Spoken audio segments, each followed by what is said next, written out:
Baik, bismillahirrahmanirrahim. Assalamualaikum warahmatullahi wabarakatuh. Apa kabar teman-teman dan rekan-rekan semuanya? Semoga selalu sehat dan selalu dalam lindungan Allah Subhanahu wa taala. Baik, hari ini ya pertemuan terakhir di mata kuliah Ekonomi Mikro Syariah, baik itu teman-teman AKS kelas A, B, C maupun kelas D. Nah, hari ini merupakan peluang terakhir kita dan ini petunjuk untuk gambaran apa yang harus teman-teman lakukan untuk tugas akhir atau untuk UAS ya. Jadi baik teman-teman dan rekan-rekan semuanya. Nah, untuk UAS terkait dengan UAS kita sudah belajar tentang berbagai macam materi ya, terutama mengenai ya ini ada yang berminta penawaran keseimbangan pasar. Ini materi pokok yang kita pelajari itu tentang elastisitas, kemudian teori perilaku individu, kemudian teori produksi, kemudian pasar persaingan sempurna, kemudian ada pasar persaingan monopolistik, dan kemudian ada pasar oligopoli ya. Nah, baik teman-teman sekalian, untuk UAS ya, untuk UAS-nya gimana Pak untuk gambaran UAS-nya? Nah, jadi mulai sekarang teman-teman sudah bisa dipersiapkan ya, sudah bisa dipersiapkan untuk gambaran penilaian UAS. Nah, jadi yang akan dinilai bentuk UAS-nya adalah bentuk UAS secara lisan teman-teman menjelaskan ya. Jadi memang tidak ada soal, tidak diberikan soal, namun langsung teman-teman menjabarkan ya. Jadi seperti ini gambarannya. Materi kita ada sekitar materi pokok ya, ada 7, yaitu yang ini tadi yang terkait dengan ini. Nah, yang harus teman-teman lakukan untuk penilaian UAS adalah teman-teman misalnya silakan pelajari catatan-catatan atau misalnya pelajari tentang apa namanya resume-resume teman-teman yang sudah teman-teman lakukan, ya rekan-rekan lakukan tempo hari atau sebelumnya, ya. Silakan teman-teman pelajari kembali dan kemudian pahami apa yang teman-teman tulis itu, ya. Paham. Jadi apa namanya memahami materi tersebut, ya. Kemudian setelah teman-teman paham atau teman-teman mengerti, kalau misal ada yang mungkin mau apa namanya ketika sudah teman-teman pahami, silakan teman-teman membuat video, ya, membuat video pemaparan tentang materi-materi ini.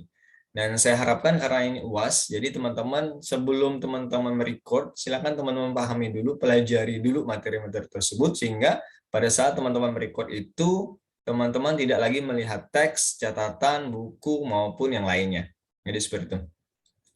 Nah, jadi gambarannya nanti teman-teman seperti ini ya, misalnya teman-teman membuat gambaran video, ya teman-teman misalnya Bismillahirrahmanirrahim, Assalamualaikum warahmatullahi wabarakatuh, misalnya nama saya Iman, NIM saya sekian-sekian dari kelas C, AKS gitu ya.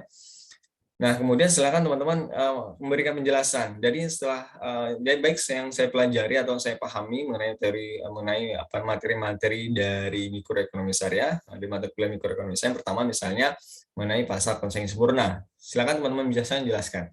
Nah, pasar persaingan misalnya teman-teman jelaskan misalnya pengertian, kemudian kalau ada contoh, kemudian gambaran. Nah, mungkin tidak perlu panjang, tapi yang pasti ini merupakan pemahaman ya, gambaran teman-teman langsung di depan kameranya, dan teman-teman diharapkan tidak melihat catatan, teks, buku, dan lain sebagainya.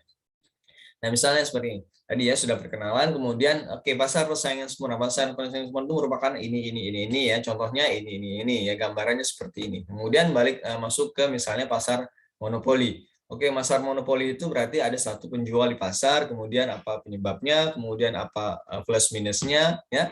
Kemudian lain sebagainya ya, gambaran berikan inti dari materi tersebut ya. Kemudian setelah itu masuk ke pasar oligopoli, kemudian masuk ke misalnya teori produksi ya dan lain sebagainya sampai include semuanya dari 7 tersebut. Nah, silakan teman-teman buat recordnya, videonya, dan diharapkan teman-teman itu menjelaskan bukan membaca, menjelaskan dalam artian dengan pemahaman. Kalau mungkin ada yang sudah dihafal, ya silahkan dipahami dan dihafal sedikit gitu ya. Nah, tapi kalau misalnya cukup pemahaman juga, ya jadi tidak mesti harus sesuai teks, jadi sesuai dengan pemahaman teman-teman saja. Jadi tidak mesti juga harus sesuai textbook. Jadi teman-teman, misalnya teman-teman dengan menggunakan bahasa atau gaya bahasa teman-teman masing-masing gitu ya, masing-masing. Jadi seperti itu gambarannya. Nah, silakan teman-teman record bisa menggunakan aplikasi Zoom atau misalnya teman-teman aplikasi video rekaman langsung di HP aja boleh dan sebagainya. Nah, kalau teman-teman merekam di Zoom itu lebih ringan ya, lebih ringan untuk apa namanya? Lebih ringan untuk filenya, tapi kalau teman-teman menggunakan handphonenya itu berat dan teman-teman harus edit dulu di misalnya menggunakan KineMaster atau aplikasi editing video lainnya supaya nanti bisa pemilihan pada saat merender itu bisa dipilih file yang lebih kecil. Karena kalau misalnya teman-teman habis dari record dari HP-nya kemudian diupload ke YouTube, itu sangat besar sekali kapasitasnya. Jadi gitu ya. Nah, seperti itu gambarnya teman-teman. Setelah selesai, ya teman-teman silakan diupload di channel YouTube masing-masing. Kemudian linknya seperti biasa dikumpulkan di Classroom. Nah, ini jangka waktunya ya. Ini kan sudah kalau di saya ya, ini sudah minggu ke-14, berarti sudah terakhir pemilihan saya. Nah, silakan diberikan waktu 1 minggu ya, minggu depan untuk pengumpulan hasil UAS-nya atau misalnya pengumpulan dari videonya. Ya, itu akan menjadi gambaran atau menjadi apa namanya? Penilaian saya untuk penilaian UAS-nya. Nah, kemudian untuk penilaian secara keseluruhan nanti akan saya hitung atau saya akan lihat, kemudian saya akan kalkulasikan semuanya tentang mengenai pertama absen, kemudian tugas-tugasnya. Biasanya kan tugas ada yang terlambat tanpa izin juga, kadang mungkin juga kalau ada izin ya nggak salah, kalau misalnya ada yang terlambat tanpa izin, kemudian ada yang UAS-nya, UTS-nya mungkin belum dan lain sebagainya, atau malah tidak ada absennya atau ada absennya kosong, kemudian ada tugas yang kosong, itu juga sebagai penilaian dari saya, ada penilaian dari saya gitu ya. Jadi seperti itu teman-teman, silakan di-record berdasarkan pemahaman. Jadi teman-teman tidak melihat teks, tidak melihat buku ya. Ya saya yakin teman-teman akuntansi keuangan syariah ini orangnya jujur ya dan dapat dipercaya. Insya Allah teman-teman bisa melakukannya dengan mandiri ya. Jadi saya lebih menghargai teman-teman walaupun mungkin yang tidak terlalu detail, tapi dengan pemahaman tanpa melihat teks dibanding dengan melihat teks gitu ya. Jadi memang diharapkan tidak melihat teks, sampaikan aja sesuai dari pemahaman dari teman-teman pelajari. Jadi sebelum teman-teman record, jangan belajar lagi.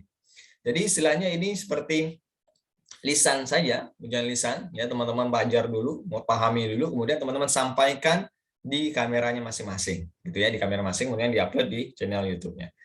Mungkin seperti itu rekan-rekan dan teman-teman semuanya gambaran dari saya untuk UAS, dan ini adalah pertemuan terakhir. Saya mohon maaf atas segala kurangan di 1 semester ini. Mudah-mudahan Allah Subhanahu wa taala merahmati kita semua dan memudahkan bisa perkuliahan secara offline, secara normal seperti biasa kembali untuk di semester-semester ke depan. Terima kasih atas segala perhatiannya. Sekali lagi saya mohon maaf atas segala kurangan saya selama 1 semester ini, baik secara secara sadar maupun yang saya tidak ketahui gitu ya. Terima kasih. Kalau misalnya teman-teman ada yang ingin ditanyakan atau ada yang kurang paham, silakan bisa langsung direct message atau wapri ke saya untuk bisa menanyakan mengenai UAS-nya. Demikian rekan-rekan semuanya, semoga Allah SWT selalu merahmati kita semuanya dan memudahkan segala langkah dalam kita belajar ya. Terima kasih atas perhatian. Mohon maaf atas segala kurangan. Saya akhiri. Assalamualaikum warahmatullahi wabarakatuh.